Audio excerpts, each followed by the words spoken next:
NIA, ये मैं NCB हूँ। मैं आपको पीछा छोड़कर रहूँगा।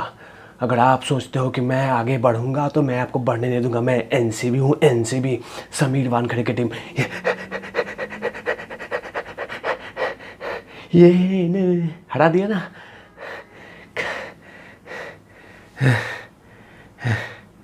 बढ़िया छापा मारने, जहाँ देखो वहीं छापा मार रहे थे। हम लोग पे जनता विश्वास कर रही थी कि हम लोग सो रहे हैं। हमने भी आज छलांग मार दिया। नमस्कार, आप देखें तिवारी भैया, मैं हूँ वेद प्रकाश। आजकल होड़ लगी है मुंबई में छापा मारने का, पूछताछ करने का। कोई इधर छापे मार रहा है, कोई इधर छापे मार रहा है, लेकिन छापे पड़े जा रहे हैं। और सिर्फ जहां छापे पड़ रहे हैं वहां पे पाप मिल रहे हैं, जहर मिल रहा है। कुछ दिन पहले एनआईए ने छापा मारे थे, खुदाई किया था, छलांग मारी थी, तो कंप्यूटर मिले थे, कैमरा मिले थे, चिप मिले थे, वायर, तमाम चीज़ें मिली थी। सचिन वाजे ने डंप किया था मीठी नदी में। इधर एनसीबी ने, समीर वानखेड़े साहब की टीम ने लोखंडवाला और कुछ जगहों पे मुंबई में जाके छापे मारे। अब वहाँ मिला वाइट पाउडर, यानी यहाँ पे भी जहरीला चीज़। यानी एनसीबी और एनआईए जहाँ भी छापे मार रही है वहाँ पे जहर मिल रहा है। कोई मुंबई को दहलाने की कोशिश कर रहा है तो कोई किसी व्यक्ति को ख़त्म करने की कोशिश कर रहा है। मैं बात कर रहा हूँ बड़बोले, सड़क छाप, टुच्चा, घटिया मानसिकता रखने वाला, अपने आप को बड़े मुंह फाड़ के करके बोलने वाला कलुकार एजाज खान को अब एनसीबी ने हत्थे चढ़ा लिया। राजस्थान गए थे और राजस्थान से जैसे मुंबई में पहुंचे तो बाकायदा दूरबीन लगा के बैठी हुई थी एनसीबी। पकड़ो, पकड़ पकड़ पकड़, ये पकड़ पकड़ पकड़ पकड़, यही यही है, एजाज है, पकड़ पकड़ पकड़ इस चर्ची को पकड़ पकड़ पकड़ इस चर्ची गंजेड़ी को। ऐसे करके पकड़ लिया और उठा लिया एयरपोर्ट से।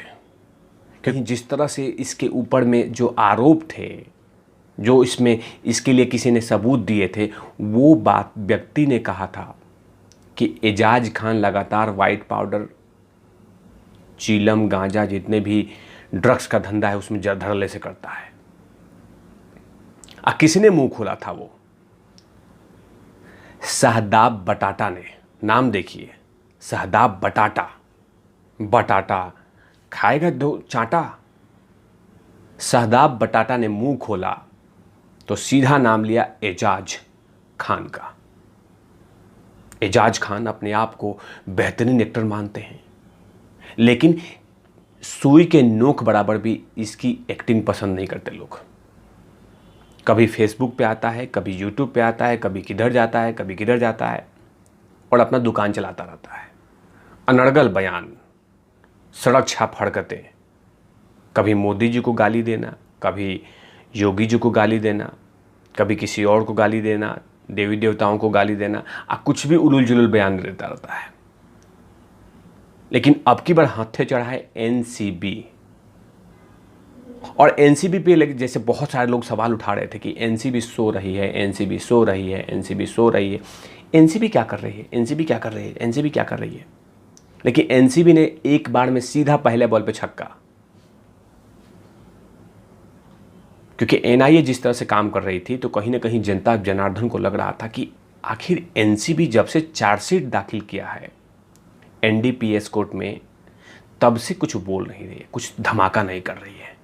और ऐसा एनसीबी ने धमाका किया कि उन तमाम चर्ची गंजेड़ियों के जमीन गर्म कर दिए, जमीन लाल कर दिए। अब पूरी मुंबई में ये भी बात हो रही है, पूरी भारत में बात हो रही है एनसीबी की, कि एनसीबी भी अब दौड़ में आ गई है। यानी पूरे मुंबई में पूरे दो लोगों की चर्चा हो रही है, दो एजेंसियों की चर्चा हो रही है पूरे मुंबई में। एक एनआईए और दूसरा एनसीबी।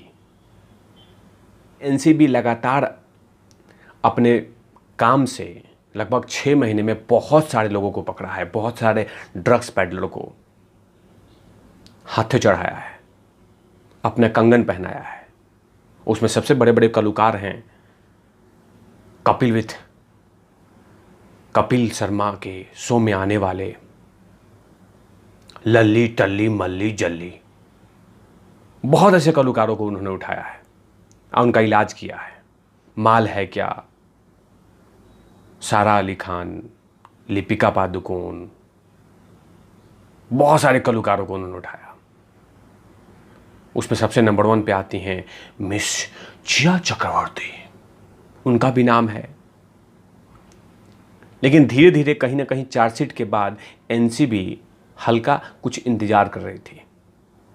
और एनसीबी में खासियत है कि अगर वो बैठी है, चुपचाप है, तो कहीं ना कहीं कोई बड़ी तैयारी कर रही है, कोई बड़ा धमाका कर रही है, बड़ी धमाका करने वाली है, बड़ा हथियार फेंकने वाली है, बड़ा जाल फेंकने वाली है, अगर एनसीबी चुपचाप बैठी है तो। लेकिन लगातार कुछ दिनों से, लगभग 1 महीने से एनआईए चल रहा था। लेकिन अचानक एनसीबी में धावा बोल दिया और कह दिया कि हम भी मैदान में हैं। सिर्फ एनआईए मैदान में रहेगा क्या, एनसीबी भी मैदान में रहेगा। लेकिन एक एजेंसी मैदान में नहीं है, सीबीआई, क्योंकि सीबीआई को भी होना चाहिए। क्योंकि बहुत सारे राज खुल रहे हैं मुंबई की धरती पे, बहुत सारे राज। कुछ पापी पुलिसों का जो महाराष्ट्र पुलिस को बदनाम कर रहे हैं, उनका भेद खुल रहा है। जो चर्ची गंजेड़ियों का जो पूरी टीम, पूरा जाल बिछा हुआ मुंबई में, उनका भी भेद खुल रहा है। लेकिन सुशांत सिंह राजपूत के हत्यारे अभी भी मुंबई में मौजूद हैं। लेकिन उसको सीबीआई झपट्टा नहीं मार रही है, इसी का एक दुख है। बाकी 2 एजेंसी तो ज़बरदस्त तरीके से काम कर ही रही है, साथ में ईडी भी। लेकिन जिस तरह का कल मैसेज दिया है, आज जिस तरह का एनसीबी ने एक मैसेज दिया है कि हाँ हम भी मैदान में हैं, उससे कहीं ना कहीं इन तमाम कलाकारों को अब संकट पैदा होने वाला है, जो एजाज खान के करीबी हैं। और आप तमाम लोगों को पता है कि एजाज खान को लगातार ऑक्सीजन बॉलीवुड में कौन देता है। कभी उसको किसी शो में लाया जाता है, कभी किसी और शो में लाया जाता है, लेकिन कहीं ना कहीं उसका दुकान चलता रहता है। और उसके पीछे में बड़े बड़े कलाकार हैं, कुछ लोग जो लगातार उसको ऑक्सीजन दे रहे हैं, पैसा दे रहे हैं, सपोर्ट कर रहे हैं, चढ़ा देते हैं बोलने के लिए। ये कोई ना कोई कलाकार है, और वो आप तमाम लोग जानते हैं।